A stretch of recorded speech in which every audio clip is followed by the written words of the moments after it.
Selamat pagi hadirin semua. Hari ini kami akan membawakan sebuah kasus nyata mengenai gugatan tata usaha negara yang diajukan oleh seorang warga terhadap pejabat desa.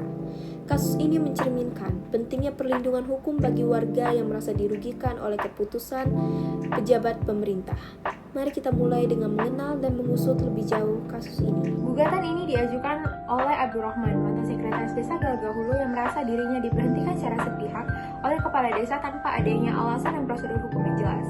Objek dari sengketa ini adalah keputusan kepala desa nomor 141.1/SK/V/2022 tertanggal 3 Mei 2022 yang memberhentikan Abdurrahman dari jabatannya.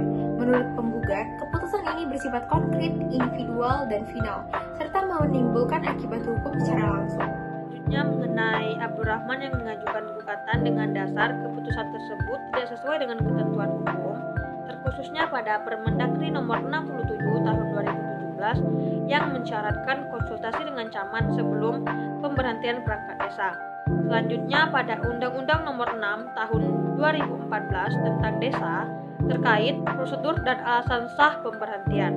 Tidak hanya itu, keputusan tersebut juga dianggap bertentangan dengan asas umum pemerintahan yang baik, seperti asas kepastian hukum, kecermatan, dan larangan penyalahgunaan wewenang. Selain alasan hukum, Abdurrahman juga mengalami kerugian material dan imaterial. Ia kehilangan penghasilan tetap, tunjangan, serta mengalami tekanan sosial dan psikologis di tengah masyarakat dan keluarganya. Baiklah, di sini saya akan melanjutkan penjelasan dari rekan saya.